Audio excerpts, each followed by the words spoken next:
Hello નમસ્તે વિદ્યાર્થી મિત્રો, ધોરણ 11 ની અંદર આપણે છેલ્લે છે અરજી લેખન જોયું, બરાબર. હવે અરજી લેખન પછી આપણે જે વાક્યના કેટલાક પ્રકારો છે, બરાબર, એના વિશે આપણે આજે ચર્ચા કરવાની છે કે કારકની દ્રષ્ટિએ વાક્યના પ્રકારો, બરાબર, કે કારકની દ્રષ્ટિએ વાક્યના ઘણા બધા પ્રકારો છે.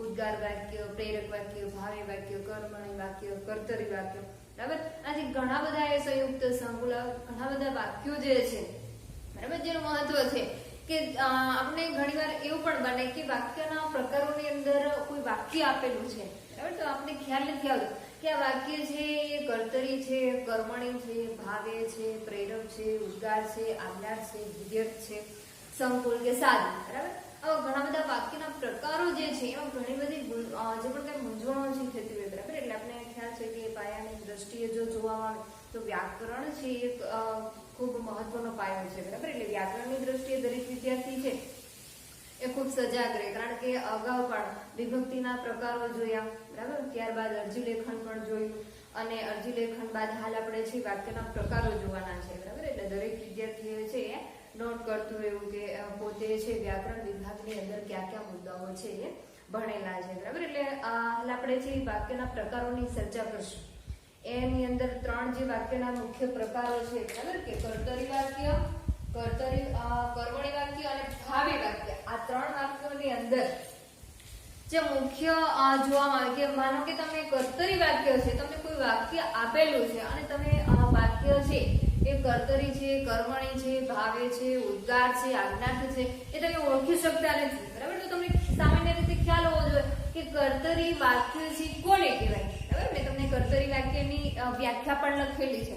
એની અંદર જોઈએ કે કર્તરી વાક્ય, બરાબર, કર્તરી વાક્ય એટલે શું કે જે વાક્યમાં કર્તરી વાક્યની અંદર જે વાક્યમાં કર્તાની પ્રધાનતા છે, બરાબર. કોઈ વાક્યની અંદર મુખ્ય કોઈ કર્તા કોઈ ક્રિયા કરે છે તો ક્રિયાનું નહીં પણ એમાં જે મુખ્ય ક્રિયા કરનાર જે કર્તા છે, બરાબર, એ કર્તાનું મહત્વ જે દર્શાવેલું હોય, તો કે કર્તાની પ્રધાનતા હોય, કર્તા છે એ મુખ્ય છે વાક્યની અંદર, તે વાક્યને છે આપણે કર્તરી વાક્ય કહીશું, બરાબર. તો કર્તરી વાક્યની અંદર ફરીવાર જોઈએ, જે વાક્યમાં કર્તાની પ્રધાનતા હોય, પ્રધાનતા એટલે કે કર્તાની મુખ્યતા દર્શાવેલી હોય તેવા વાક્યને કર્તરી વાક્ય કહેવામાં આવે છે, બરાબર. એટલે સામાન્ય રીતે એવું પણ બને કે કેટલાક જે પણ કઈ વાક્યો છે એમની ચર્ચા કર્યા બાદ આપણને કોઈ વાક્યની જે પણ કઈ વ્યાખ્યા છે જ્યાં સુધી ન સમજાય ત્યાં સુધી આપણે ખ્યાલ ન આવે કે આ વાક્યને કર્તરી વાક્ય કહેવામાં આવે,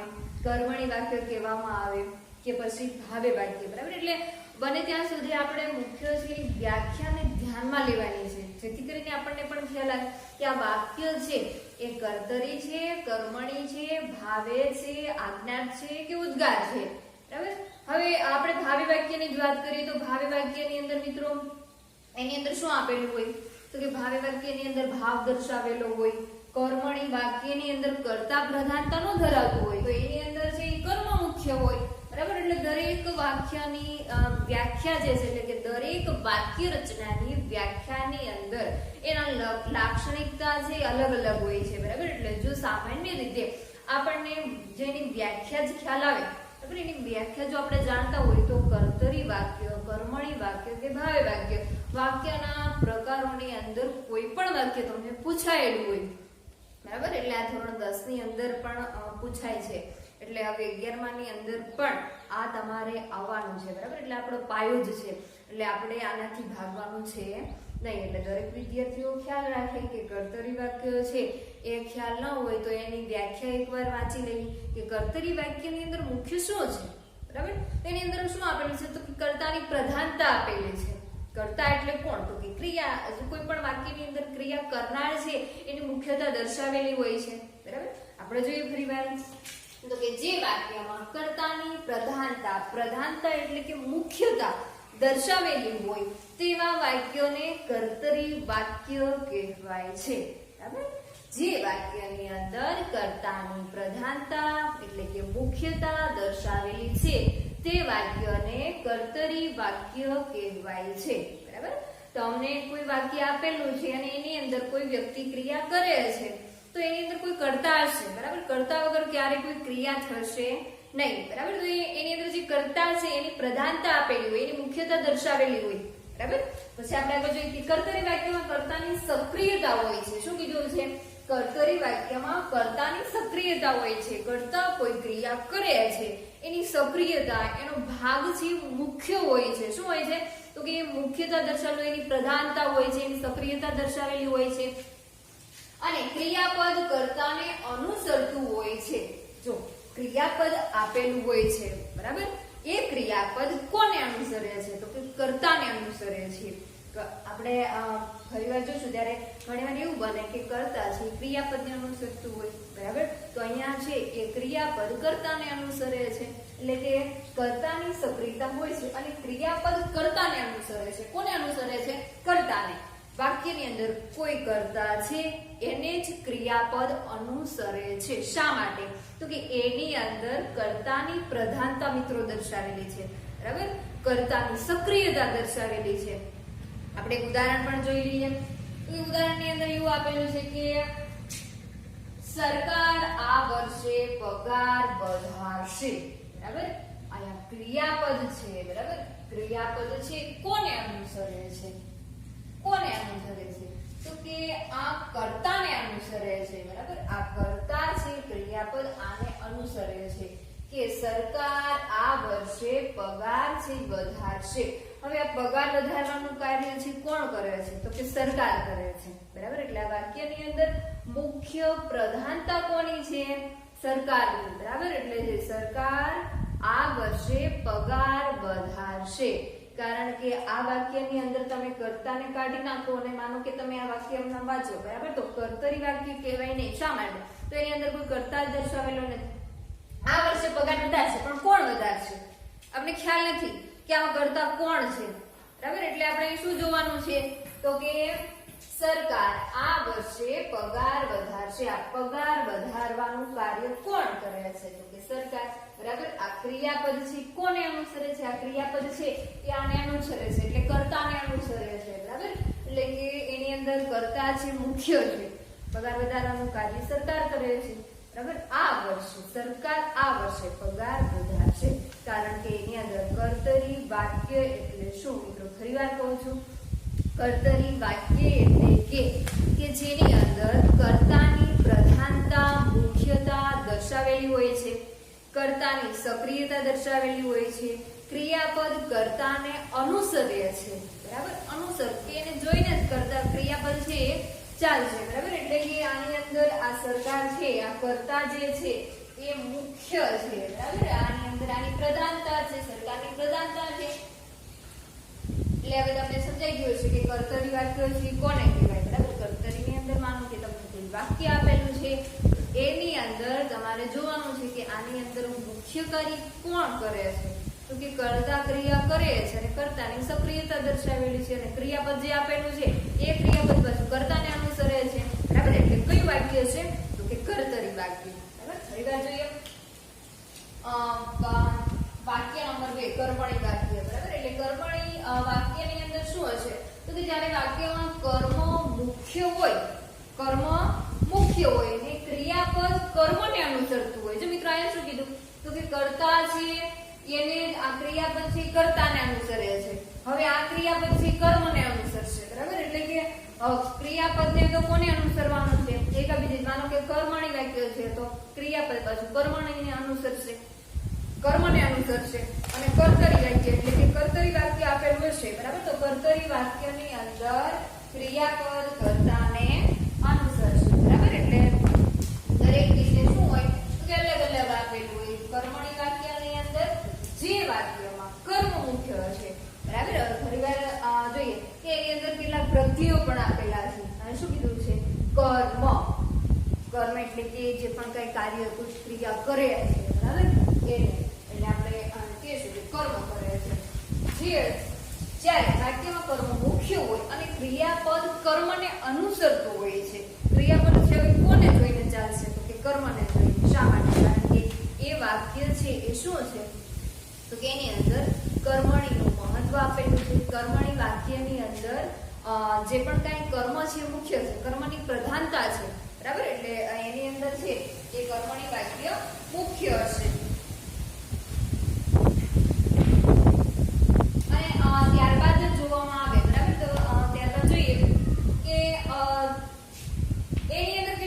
પ્રત્યયો આપેલા છે થી, વડે, દ્વારા, તરફથી.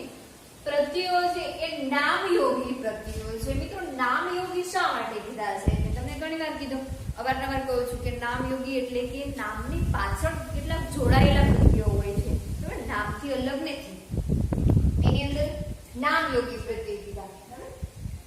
થી, વડે, દ્વારા, તરફથી પ્રત્યયો નામયોગી કર્મણી વાક્યમાં નામયોગી કર્મણી જે છે એ વાક્યો કરે છે, બરાબર? એટલે કે એની પાછળ આવા પ્રત્યયો પણ લાગશે. ક્યાં લાગશે?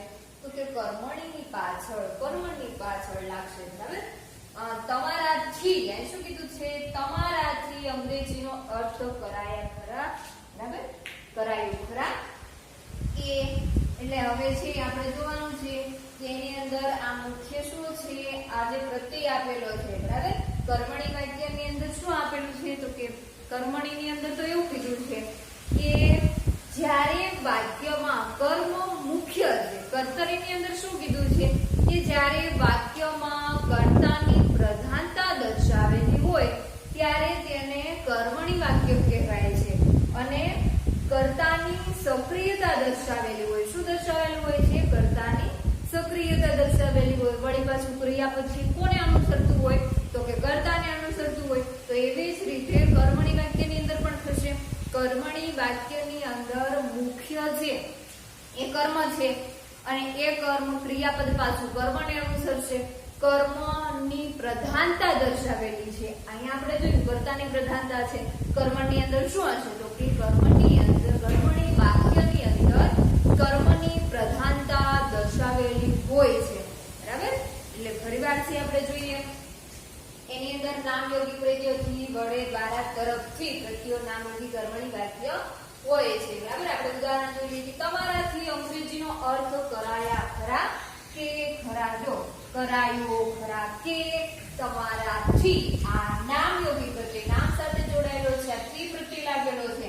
અહીંયા મુખ્ય શું છે? તમારાથી. કર્મ થી મુખ્ય છે, બરાબર?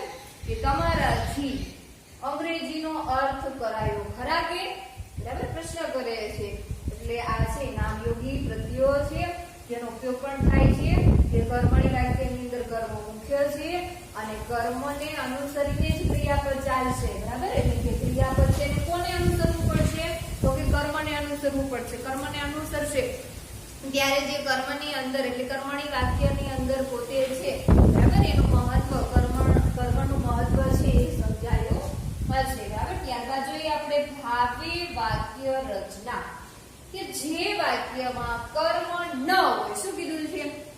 આ વાક્યની અંદર કર્તા મુખ્ય છે, કર્મણી વાક્યની અંદર કર્મ મુખ્ય છે. હવે એ ભાવિ વાક્યની વાત કરી છે કે જેની અંદર મિત્રો ભાવ દર્શાવેલો હોય છે. શું દર્શાવેલું હોય છે?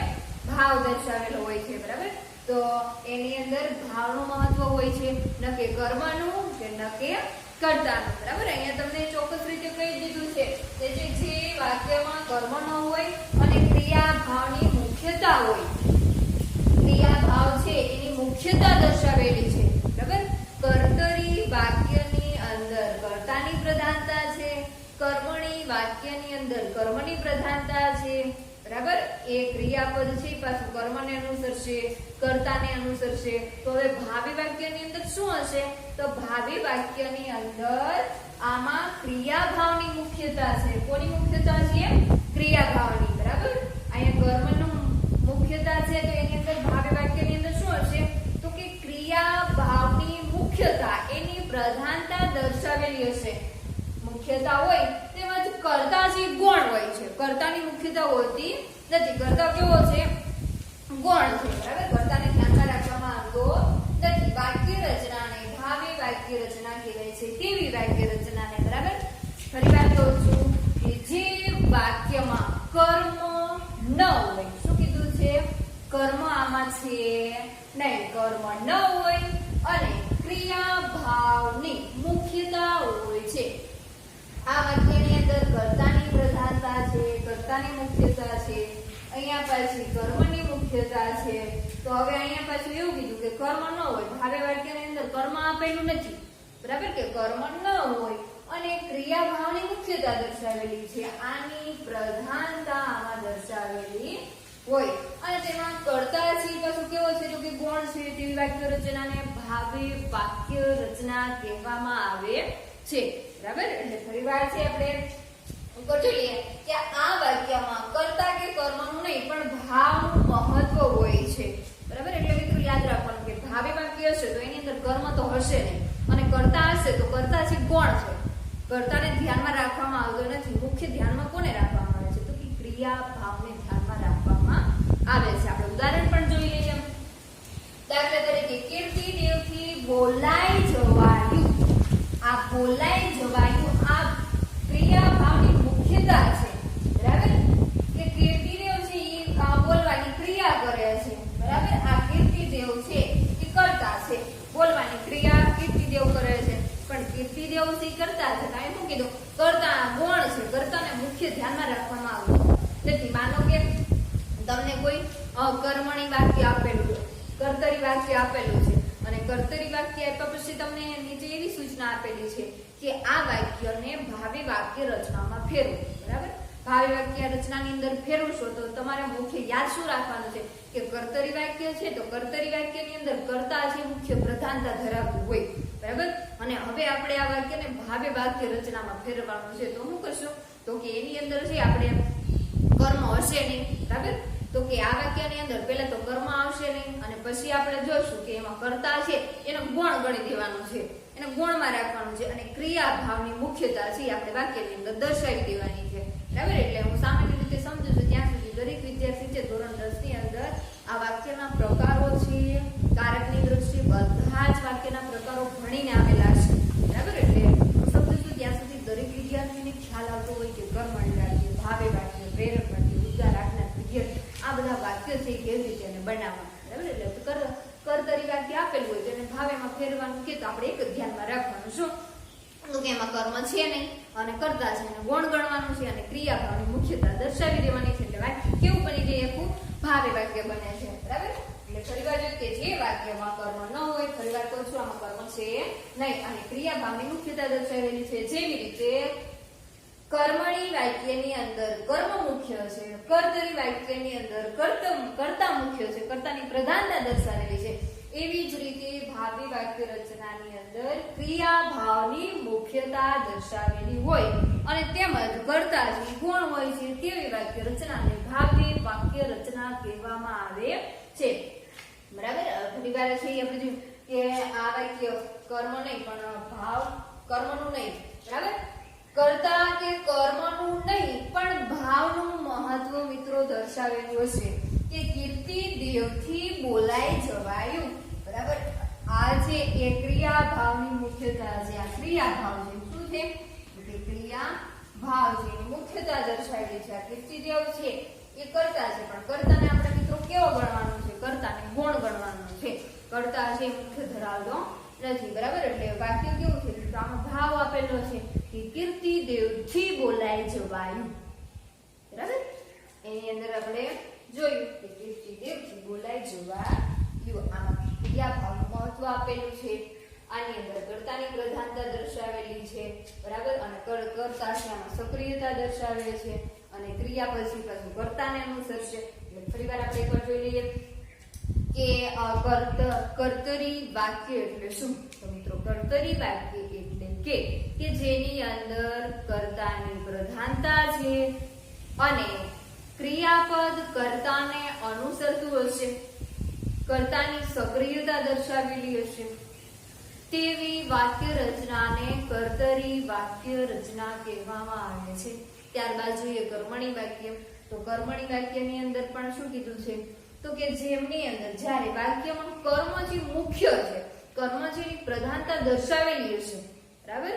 અને એ વાક્ય રચનાની અંદર ક્રિયા પછી પાછું કોને અનુસરશે, તો કે કર્મને અનુસરશે, કર્મને જોઈને જે ક્રિયાપદ ચાલશે, બરાબર. અને નામયોગી કેટલાક પ્રત્યયનો પણ ઉલ્લેખ થાય કે થી, વડે, દ્વારા, તરફથી, આવા બધા પ્રત્યયનો પણ ઉલ્લેખ થાય છે, બરાબર. અને એની અંદર તમારાથી અંગ્રેજીનો અર્થ કરાયો ખરા કે, બરાબર. તમારાથી અંગ્રેજીનો અર્થ કરાયો ખરા કે, બરાબર. આની અંદર છે આ શું કીધું છે કે સરકાર આ વર્ષે પગાર વધારશે, આ પગાર વધારવાનું કાર્ય કોણ કરે છે, સરકાર, બરાબર. એટલે સરકાર છે આ કર્તા છે, આની કર્તાની પ્રધાનતા દર્શાવેલી છે. ત્યારબાદ ભાવે પણ જોયું તો ભાવેની અંદર શું છે તો કે જે વાક્યની રચનાની અંદર કર્મ તો હશે જ નહીં, બરાબર, કર્મ નહીં હોય અને એની સામે જે પણ કઈ ક્રિયાભાવની મુખ્યતા જે દર્શાવેલી હોય અને કર્તા તો હોય, હા કર્તા હોય, પણ કર્તા હજી કેવો છે તો કે કર્તા છે મિત્રો કોણ છે, કર્તાને આપણે ગણવાનો જ નથી, બરાબર, કારણ કે આની અંદર તો આપણે શું કરવાનું છે તો કે ભાવનું મહત્વ છે એ સમજાવવાનું છે. એટલે આ વાક્ય રચનામાં કર્તા કે કર્મનું નહીં પણ ભાવનું મહત્વ હોય છે. આપણે ફરીવાર યાદ રાખવાનું, ભાવ એ વાક્ય રચના કે તો આપણે ભાવ યાદ રાખવાનું, આની અંદર ભાવનું મહત્વ દર્શાવેલું હોય, કર્તા ગુણ હોય, કર્મને ધ્યાનમાં રાખવાનું નથી, બરાબર. એટલે વાક્ય રચના મિત્રો કેવી બનશે? કીર્તિદેવથી, આ કીર્તિદેવથી કર્તા છે, કીર્તિદેવથી બોલાઈ જવાયું પણ અહીંયા ક્રિયાભાવની મુખ્યતા દર્શાવેલી છે, બરાબર. એટલે આ મુખ્યતા છે એ કોની દર્શાવેલી છે? ક્રિયાભાવની. આ કીર્તિદેવથી કર્તા છે તો કર્તાને ગુણ ગણવામાં આવ્યો છે, બરાબર. એટલે હું માનું છું ત્યાં સુધી દરેક વિદ્યાર્થીને આ વાક્યના પ્રકારોની અંદર કર્તરી, કર્મણી અને ભાવી વાક્ય રચના, બરાબર, આ 3 વાક્ય રચના છે એ સમજમાં આવી ગયો છે, બરાબર. એટલે બાકીની વાક્ય રચનાઓ જે પણ કઈ ઉદ્ગાર વાક્ય છે, વિદ્યાર્થ વાક્ય, આજ્ઞાર્થ વાક્ય, પ્રેરક વાક્ય, સંયુક્ત વાક્ય, સંકુલ વાક્ય, સાદુ વાક્ય, બરાબર, આ બધા જ વાક્ય રચનાઓ મિત્રો આપણે ભણવાની છે, બરાબર. એટલે હાલ માટે આપણે આ 3 વાક્ય રચના છે એ આપણે સમજીશું, બરાબર. એટલે દરેક વિદ્યાર્થીએ છે એ નોટ કરી અને એકવાર છે આ વાક્ય રચનાની વિધિ કરી.